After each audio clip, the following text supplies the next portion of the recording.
Hello, নমস্কার। কেমন আছেন সবাই? আশা করি ভালো আছেন। যেহেতু এখন বৃষ্টির সিজন চলতেছে, এখন যদি হাঁস না খাই তাহলে ভালো লাগবে না। আর আজকে হাঁস রান্না করবে আমার হাজব্যান্ড। তার জন্য আমি মশলাগুলো বেটে দিচ্ছি।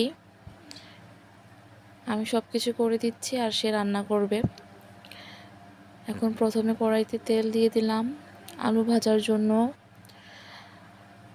আমাদের যে কোনো মাংসের ভিতরে আলু বেশি দিতে হয়, কারণ আমরা মাংসের থেকে আলু বেশি খাই। আর আলু না দিলে ভালোও লাগে না। আলুগুলো ভেজে নেব। আর এখানে সব কিছু আমার হাজব্যান্ড করতেছে, আমি শুধু ঢাকনা উঠাচ্ছি, গ্যাস অন অফ করতেছি, কমাচ্ছি, বাড়াচ্ছি। এই যে আলুগুলো উঠিয়ে নিল। এখন একটু সরিষার তেল দিয়ে দিব। বৃষ্টি মানেই খিচুড়ি, বৃষ্টি মানেই হাঁসের মাংস আর গরম গরম ভাত।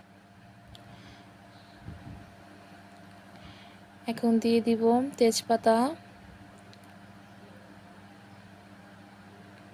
তেল গরম হয়ে এসেছে, তারপর দিয়ে দিব পেঁয়াজ।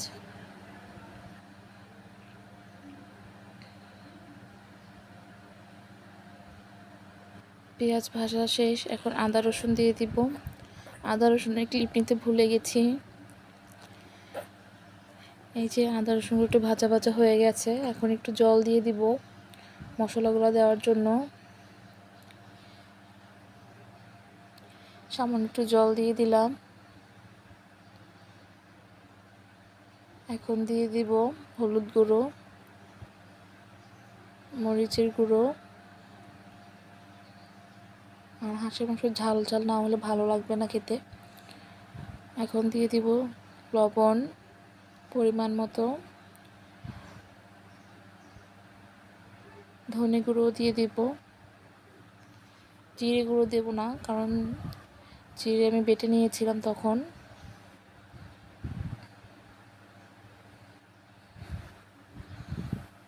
এখানে ছিল এলাচি, দারচিনি, লং, জিরা, গোলমরিচ বাটা একসাথে।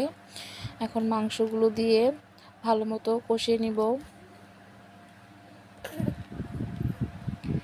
এই যে এখন ঢেকে দেব, কারণ মাংসের থেকে অনেক জল উঠবে। আলাদা কোনো জল দিতে হবে না।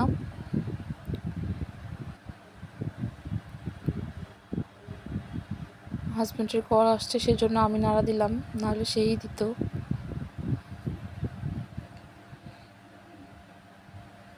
এই যে আমার মাংস প্রায় কষানো শেষ।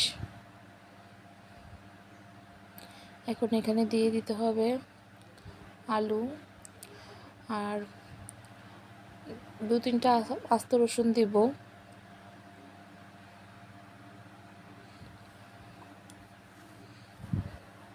যে আলুগুলো দিয়ে দিলাম, এখন আর একটু কষিয়ে নিব। হাঁসের মাংস যত কষাবো তত ভালো খেতে হয়।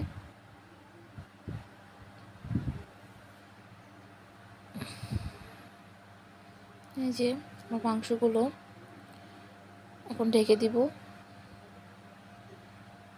হাজব্যান্ড ঢেকে দিয়েছে, আমি ঢাকনা উঠালাম। এই তো কষানো শেষ। এখন জল দিয়ে দিব। এখন এই যে জল দিয়ে দিলাম। এখন ঢেকে দিতে হবে, যাতে তাড়াতাড়ি ফুটে আসে। আর মাংসগুলো যদি সিদ্ধ না হয় থাকে, তাহলে যাতে সিদ্ধ হয়ে যায়। এই যে আমার মাংস হয়ে গেছে। এখন নামিয়ে নিব, নামিয়ে পরিবেশন করব। এই যে কেমন হয়েছে আপনারা বলবেন। খেতে তো দারুণ হয়েছে, দেখতে কেমন হয়েছে সেটা আপনারা বলবেন। আর আমার চ্যানেলটাকে সাবস্ক্রাইব করে দিবেন, যাতে এরকম নতুন নতুন ভিডিও দেখতে পারেন। সবাই ভালো থাকবেন।